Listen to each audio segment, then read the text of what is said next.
Hello, my name's Florence. Welcome to theobspod. I'm an NHS obstetrician, hoping to share some thoughts and experiences about my working life.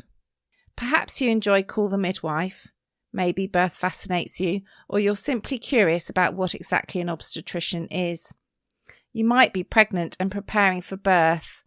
Perhaps you work in maternity and want to know what makes your obstetric colleagues tick, or you want some fresh ideas and inspiration. Whichever of these is the case, and for that matter anyone else that's interested, the theobspod is for you.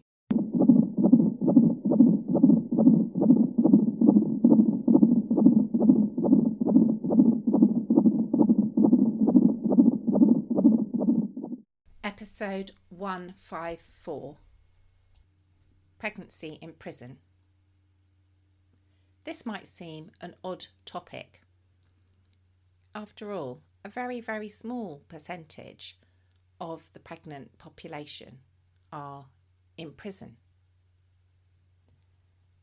Why have I chosen to talk about this? Well, as with many episodes of the podcast, it's because a couple of things have come to my attention in the last week or two. The first was some publicity on social media about a piece of research that demonstrated that prison staff did not understand the importance of antenatal care and pregnancy care, or even labour care for women who happen to be pregnant and in prison. The study looked at women's experience of the care they received, as well as exploring with prison staff their expectation and experience of women receiving maternity care during detention. The thing that alarmed me the most was the idea that maternity care might be used as a reward for good behaviour. If one was compliant and behaved well, one would receive care. And if you weren't, perhaps maternity care would be withheld. And I found this very disturbing. This resulted in a conversation with my husband. And then almost the very next day, out came the results of the inquest into the death of a baby girl, one of a couple of deaths of newborn babies in cells in prisons that I remember happening in 2019. The inquest heard that the woman repeatedly called for help when she was in labour. She was ignored. She was left alone in her cell for 12 hours. And it was unclear whether the baby was born alive and died shortly after, or was stillborn. Why have I chosen to cover this topic? Well, because there were failings in the prison system, yes, but there were also identified failings in the maternity service as well. These two pieces of information made me reflect and ponder on the topic of pregnant women in prison, and it made me want to read and understand a bit more and cover it on the podcast. I actually started by going back and thinking about early on in my career, because whilst I do see some women who have been in prison during pregnancy, there isn't a prison local to my current maternity unit. So I tend to see women after they're released. But some of the learning and understanding and thinking about the experiences they will have had is still relevant. But when I was earlier in my training, I worked at a hospital that was very close to a major women's prison. And we regularly cared for and saw the pregnant prisoners. Now you have to remember, at this point in time, I was a very junior member of staff. And thinking back on it now, I kind of wonder how I was allowed unsupervised to see some of these women.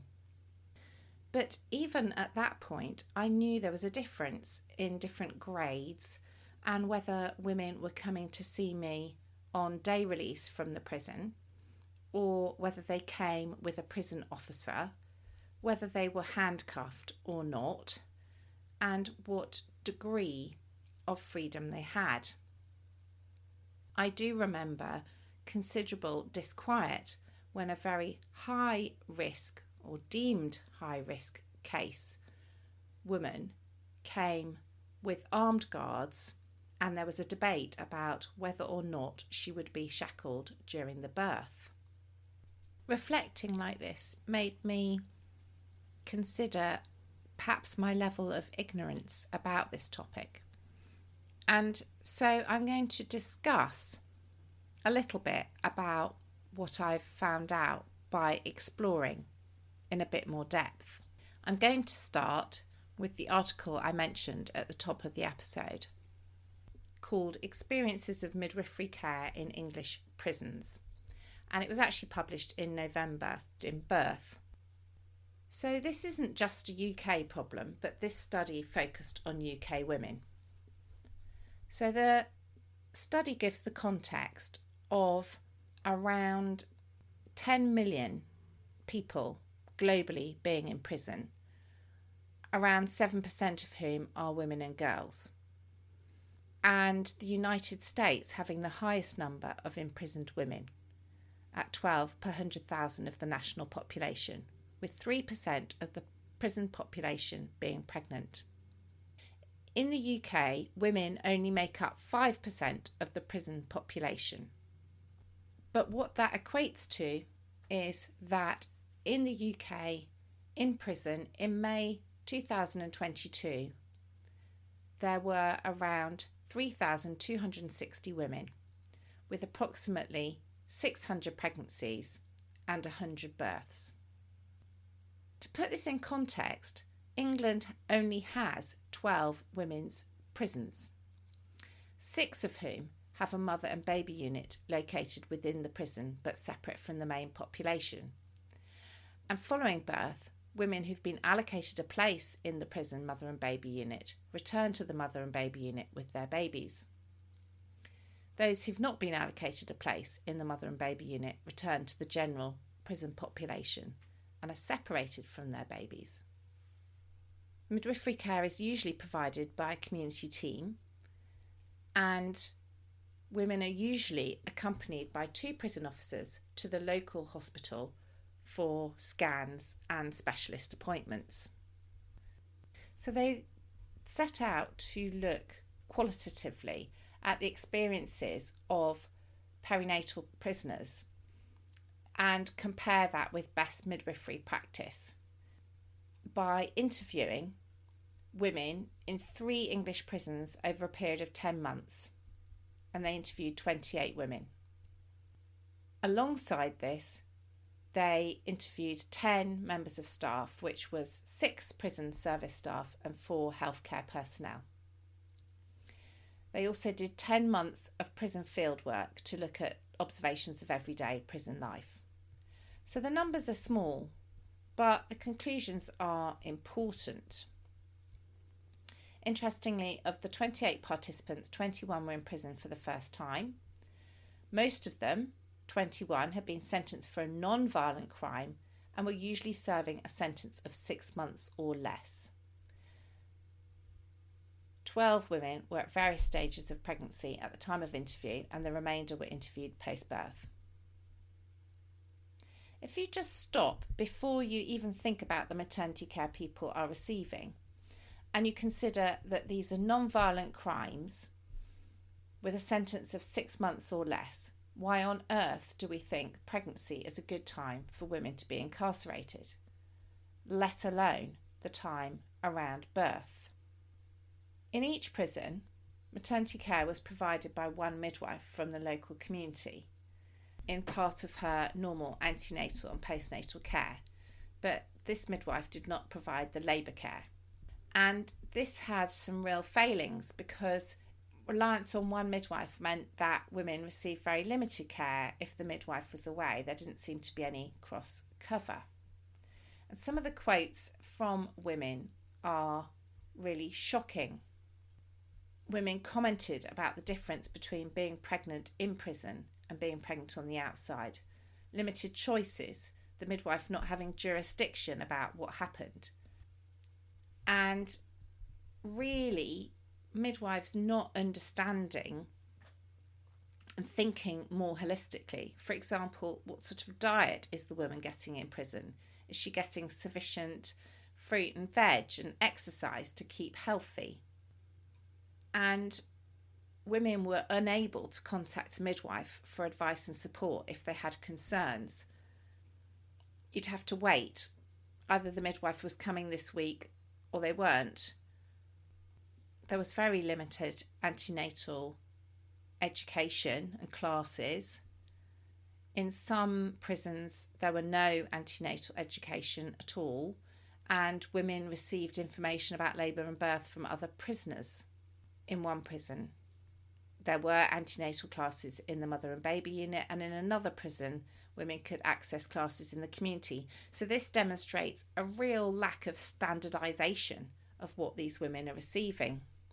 Then in labour, they were given no choice about where to labour, whether or not they could have a birth partner. In fact, in some cases, they were told they couldn't have a birth partner, like a family member or friend. And women were incredibly anxious about giving birth alone in a prison cell. And they talked about the prison staff relying on nursing staff or the on-site medical staff, especially at night time, who have no midwifery training or experience.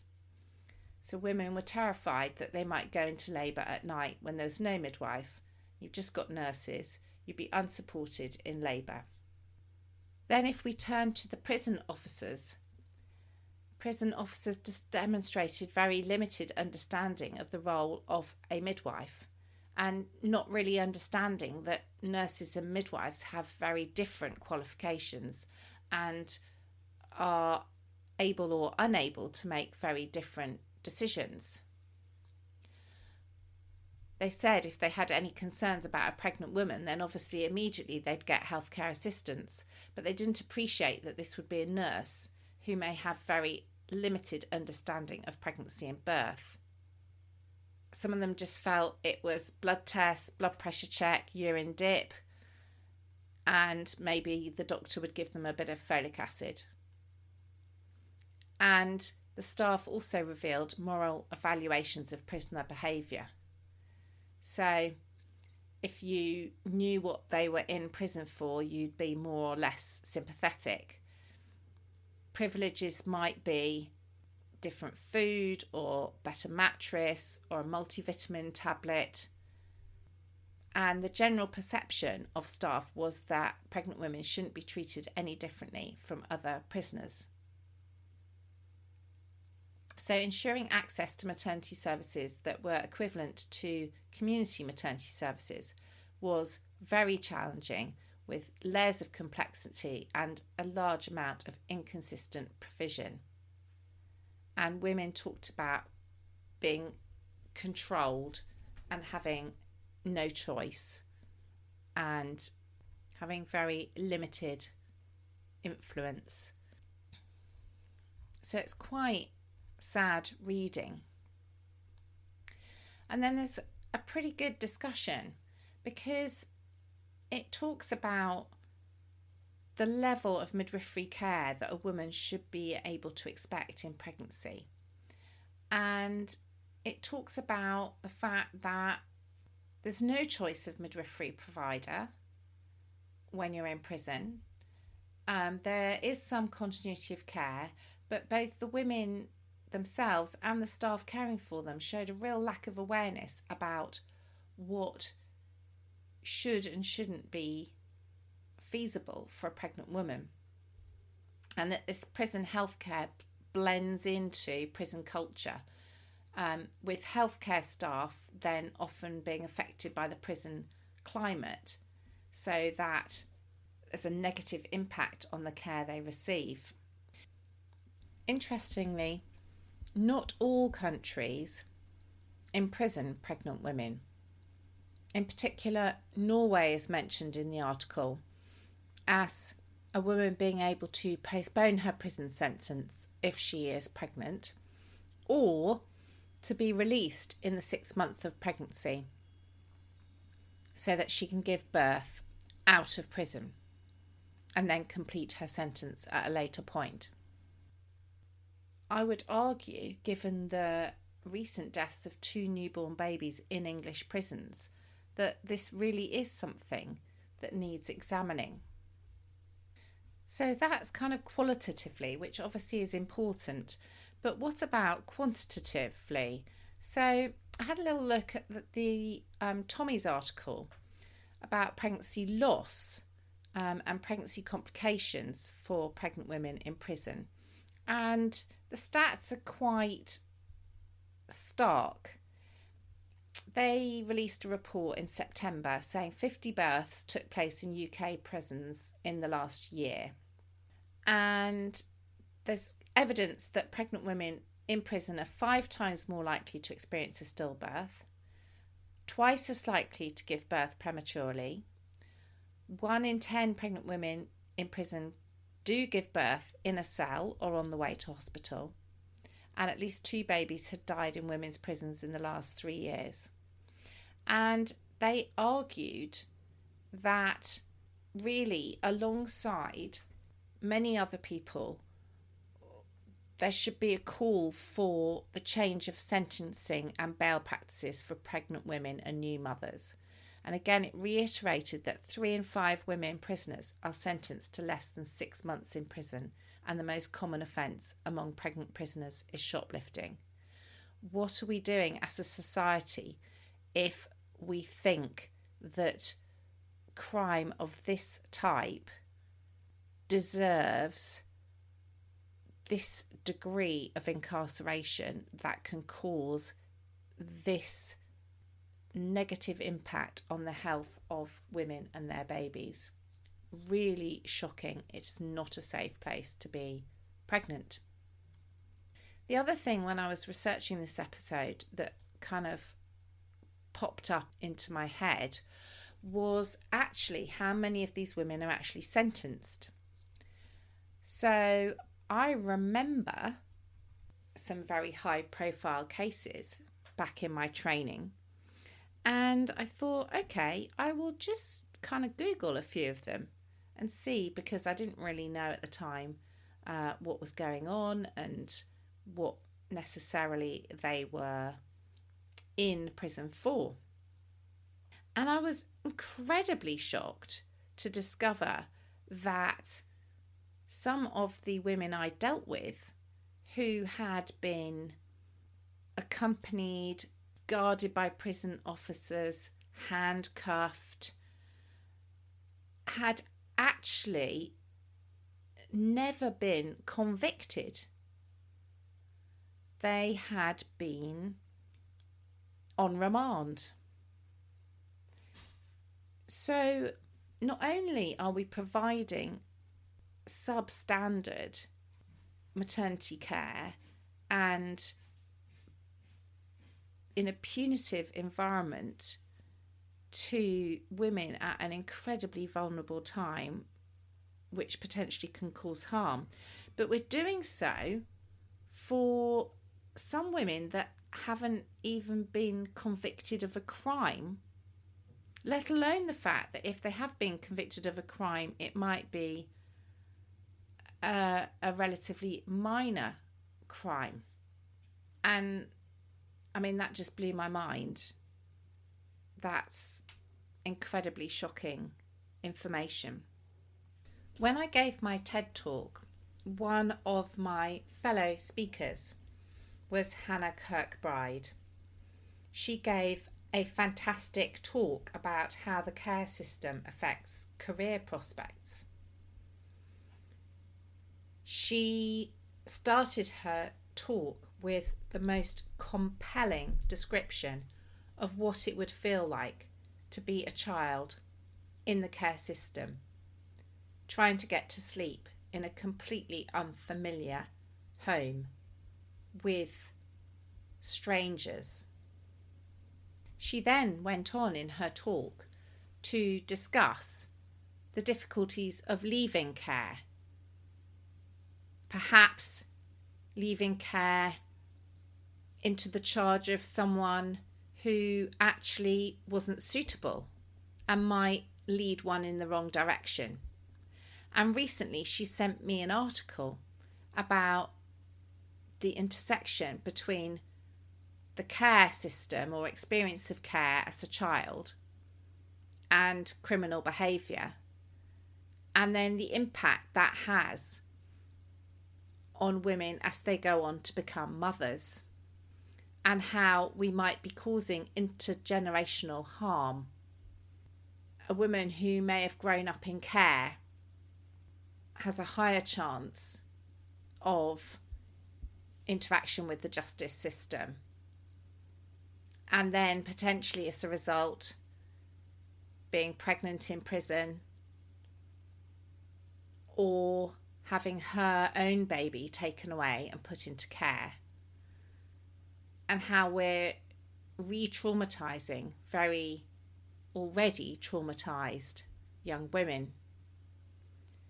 I'm going to put a link to the article she sent me in the show notes, but there are some very difficult descriptions of women's experience of pregnancy in prison and miscarriage in prison. And I'm not saying that everyone in prison has this background, but we need to think very carefully. How did women get involved in criminal behaviour in the first place?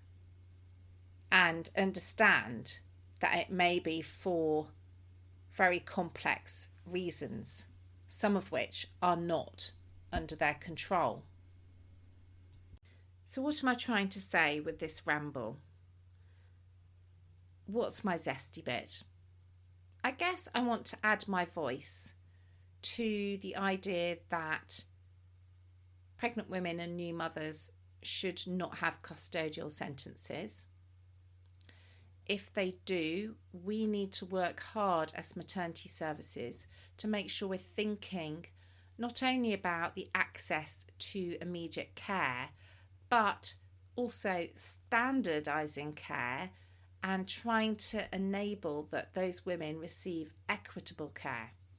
And you might say, well, we don't have any control over that, or that's too difficult. But actually, Birth Companions have produced an excellent charter of care for women in prisons, what they should expect to receive. And I would urge you, as a midwife, to go off and read it. Perhaps if you're working as a doula, to go off and read it. And if you're supporting a woman or new mum in prison, to read it and help her understand her rights and how charities such as Birth Companions might help support those rights and try and give the best possible care in the context in which she finds herself. This charter has already had an impact. I'm putting a link in the show notes to an impact update published by Birth Companions as to the impact it's had and the work that they have now done with the criminal justice system to try and improve and standardise maternity care for pregnant women within prisons, including some dedicated roles within prison staffing teams and training for members of prison staff. So there is improvement actively going on as a result of this work, which is fantastic news for all involved. And if you're like me and you don't see women that have a custodial sentence until they're released, bear in mind, if you see someone that's newly been released from prison, that they may not have had adequate antenatal care up to that point. They may not have had the right sort of nutrition, supplementation, antenatal education and care, and therefore whatever time you have left in the pregnancy, it's even more important to make sure those things are covered so that you can do your best to make up for whatever inadequacies she has been subjected to. So that is the zesty bit. I very much hope you found this episode of the theobspod interesting. If you have, it'd be fantastic if you could subscribe, rate and review on whatever platform you find your podcasts, as well as recommending the theobspod to anyone you think might find it interesting. There's also tons of episodes to explore in my back catalogue, from clinical topics, my career and journey as an obstetrician, and life in the NHS more generally.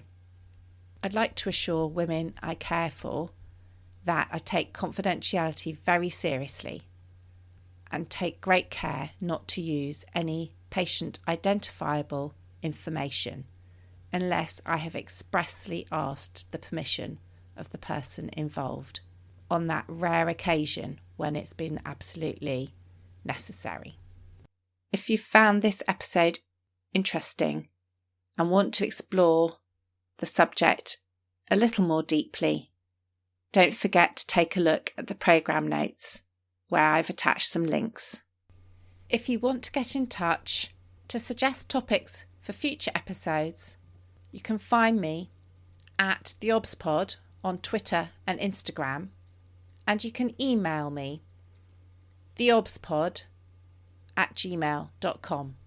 Finally, it's very important to me to keep the theobspod free and accessible to as many people as possible. But it does cost me a very small amount to keep it going and keep it live on the internet. So if you've enjoyed my episodes and by chance you do have a tiny bit to spare, you can now contribute to keep the podcast going and keep it free via my link to buy me a coffee. Don't feel under any obligation, but if you'd like to contribute, you now can. Thank you for listening.